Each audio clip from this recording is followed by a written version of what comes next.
नमस्कार विद्यार्थी मित्रांनो, मी प्रतिमा मॅम, प्रसन्न अकॅडमी, निलंगा. तर आपण स्टेट बोर्डची सिरीज चालू केली आहे.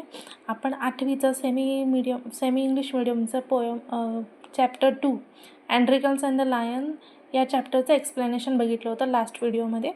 तर आज त्याची आपण वर्कशॉप बघूया, English workshop. So first of all इथे मॅचअप्स आहेत. तर आता ह्याचे मिनिंग्स इकडे दिले आहेत कॉलम बीमध्ये. मग आपल्याला मॅचअप करायचं आहे. द फर्स्ट वन आहे लुकिंग आउट फॉर, मग ह्याचा आन्सर येणार trying to be rich. Second one आहे face to face. Face to face येणं म्हणजे समोर. सो ह्याचा आन्सर आहे in front of each other. Third one आहे सुमन ऑफ करेज. याचा अर्थ एखाद्या गोष्टीसाठी, एखाद्या फाईटसाठी, एखाद्या गोष्टीला सामोरे जाण्यासाठी धाडस निर्माण करणे, करेज निर्माण करणे. ट्राय टू बी ब्रेव्ह म्हणजे act like a brave. Fourth आहे रेज मेल्टेड. ह्याचा आन्सर येणार अँगर रिड्यूस म्हणजे राग शांत होणे.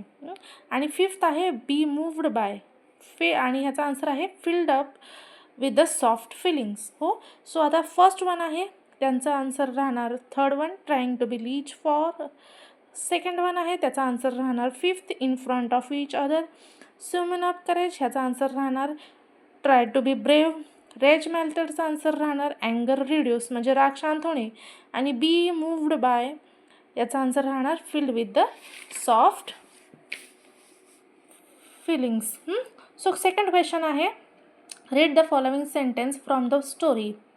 तर आता हे आहे अरेंज केलेले आहेत अशा फॉर्ममध्ये. याला आपल्याला रिअरेंज करायचं आहे अकॉर्डिंग टू देअर सिक्वेन्स.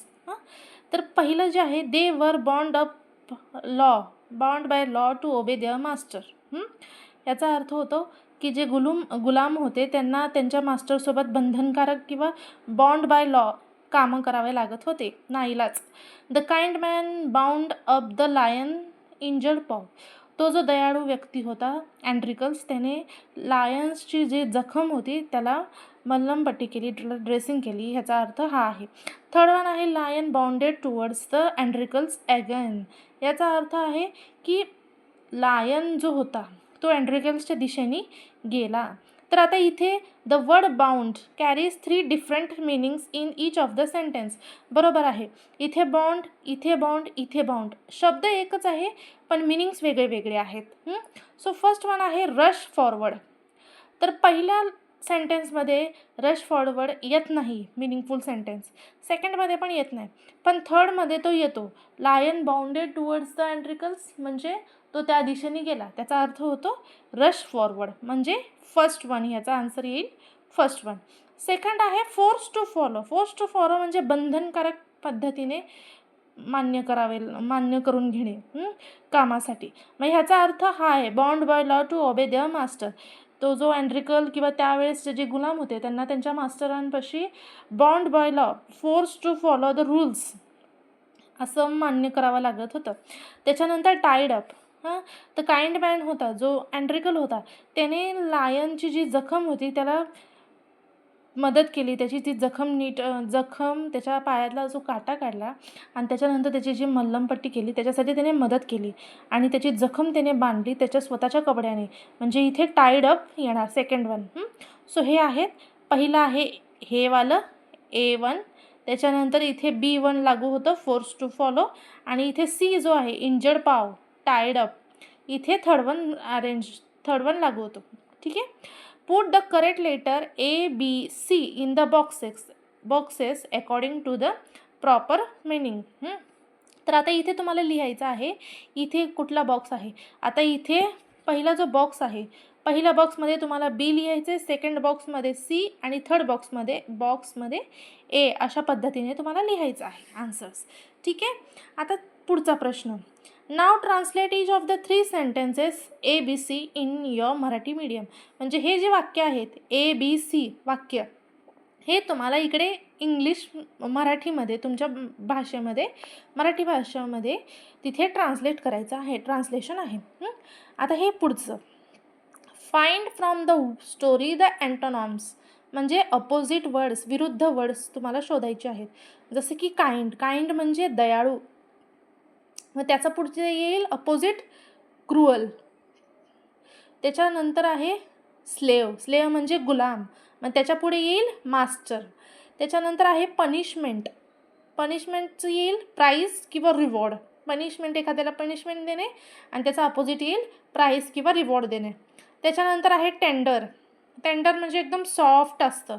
मग त्याच्या अपोजिट काय येणार? हार्ड. त्याच्यानंतर इथे आहे पुअर. पुअर म्हणजे गरीब. मग त्याच्या पुढे अपोजिट काय येणार? रिच. इथे हाय, इथे येणार लो. इथे अनबाउंड, इथे बाउंड. इथे हॅप्पी आणि इथे सॅड. ठीक आहे. आता इथे पुढचा प्रश्न. Find from the story 5 words that describe the sound made by the lion. तर आता ह्या स्टोरीमध्ये तुम्हाला 5 असे शब्द शोधायचे आहेत जिकडे लायनने त्याचा आवाज असा ऐकवला, आवाज आलेला आहे असं दाखवलं. So first of all, first येईल मोन, दुसरं येईल विंपड. हां, मग तिसरं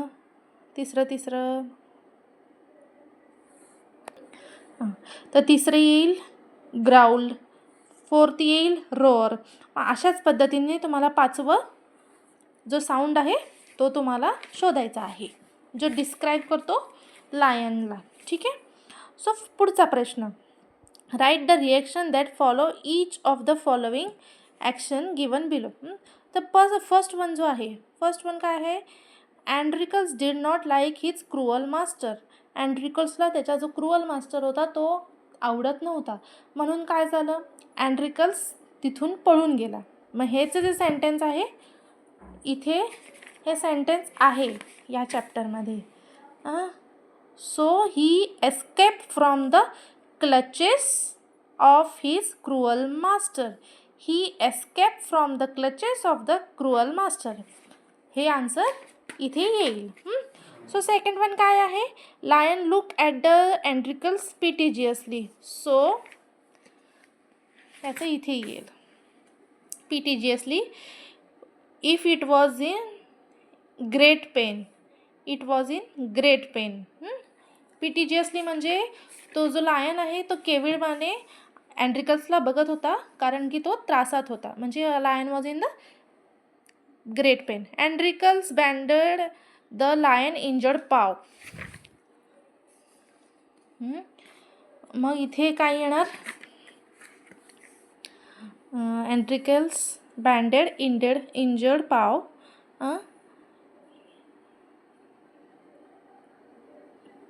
ही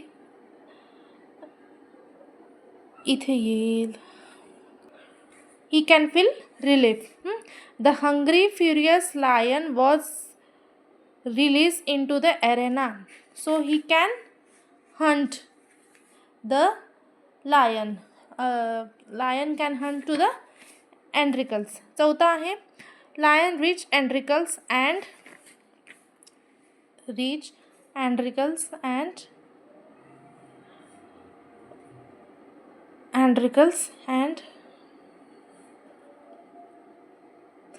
hugged the Andricle.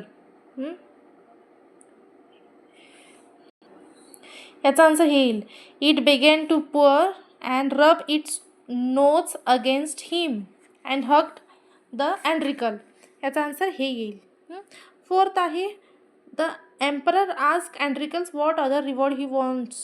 So इथे काय येणार? इथे येणार Andricles should be set free. आणि नाही हे नाही येणार. इथे येणार Andricles replied that he did not want anything for himself, but he wanted the lion to be set free. He wanted the lion to be set free too. याचा answer fifth वनचा answer हे येणार. So first, second, third, fourth, fifth, sixth आपण शोधले. आता पुढचं आहे write in your own words 3 to 4 sentence about each. तर फर्स्ट वन आहे condition of the slave in the ancient Roman. मग इथे काय आहे? ह्याचा अर्थ असा असतो, इथे अर्थ असा आहे की एन्शायंट रोममध्ये जे गुलाम होते, स्लेव्स म्हणजे गुलाम होते, त्यांची कंडिशन कशी होती हे तुम्हाला सांगायचं आहे. मग त्यांची कंडिशन कशी होती? त्यांना त्यांच्या मास्टरच्या हाताखाली काम करावं लागत होतं. ते मास्टर खूप क्रुअल होते. ह्यांना तंग करायचे, ह्यांना त्रास द्यायचे आणि नाईलाज ह्यांना काम करावे लागत होतं त्यांच्याकडून. आणि ते स्वतंत्र नव्हते स्वतःसाठी, ते बंधनकारकपणे आपल्या मास्टरांच्या हाताखाली काम करत होते. हे तुम्हाला इंग्लिशमध्ये लिहायचं आहे. The qualities of Androcles. अँड्रिकल्सच्या क्वालिटीज काय होत्या? He was humble, he was kind आणि he was helpful for the lion असं. Even wild animals can be our friends. आता इथे वाईल्ड ॲनिमल्स जे असतात हे माणसांचे मित्र होऊ शकतात का? हे आता हे जे 3 क्वेश्चन्स आहेत हे तुम्हाला तुमच्या ओन लिहायचे, स्वतः लिहायचे आहेत. तुम्हाला स्वतः लिहायचं आहे. वाईल्ड ॲनिमल्स माणसांचे मित्र असू शकतात का? हो का नाही असं तुम्हाला काय वाटतं हे तुम्हाला लिहायचं आहे. जर हो तर मग कसं काय आणि नाही तर कसं काय, हे अशा पद्धतीने तुम्हाला लिहायचं आहे. सो आज आपण पूर्ण हे केलं आहे. पण स्टार्टिंगला इथे चिटचॅट पण आहे, ते पण आपण एक वेळेस पाहून घेऊया. Complete the fact about the lion choosing from the alternates. तर पहिलं, lions are called dash of the jungle. Lion कोण आहेत? King of a jungle. Emperor म्हणजे योद्धा किंवा सम्राट. सम्राट, योद्धा नाही सम्राट. मग लायन कोण आहे? King of the jungle. Lion belong to the dash family of the animals. Lion कोणत्या फॅमिलीला बिलॉंग करतो? Cat family. Third one, lions are dash animals. Carnivorous. Carnivorous म्हणजे मांसाहारी, हार्बिवोरस म्हणजे शाकाहारी आणि ओमनिवोरस म्हणजे दोन्ही पण. मग लायन काय आहेत? Carnivorous. Dash lions have the mane around their neck but the lioness do not have it.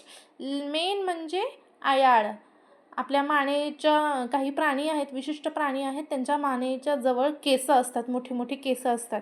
मग हे कुठल्या लायनमध्ये कोणाला राहतात? मेल लायनला. 5वा आहे, the group of a lion is called as a dash. Pride, कळप. सिंहाचा जो कळप असतो त्याला म्हणलं जातं प्राईड.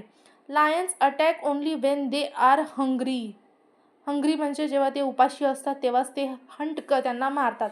आता इथे सुद्धा त्यांनी चॅप्टरमध्ये ते नमूद केलेलं आहे की जो लायन असतो, जो उपाशी हंग्री लायन असतो, त्याला ते अरेनामध्ये नेतात आणि अँड्रिकल्सच्या अगेन्स्ट उभं करतात आणि त्याला अँड्रिकल्सच्या दिशेने सोडतात. पण तो हंग्री होता, उपाशी होता, तरीसुद्धा तो अँड्रिकल्सला काही न करता त्याच्याकडे जातो आणि त्याला ओळखून घेतो आणि then it moves slowly forward. All it seems to meddle, so it's when each friend recognize the other. मग तो लायन आपल्या मित्राला ओळखतो आणि तो त्याला हग करतो, म्हणजे त्याला मिठी मारतो आणि त्याला त्याची जी फ्रेंडशिप आठवते, अँड्रिकल्सने जी त्याला मदत केलेली असते ती सुद्धा त्याला आठवते, असं इथे त्यांनी सांगितलं आहे. तर तुम्हाला हा चॅप्टर कसा वाटला तो मला प्लीज पिन कमेंटमध्ये सांगा. थँक्यू.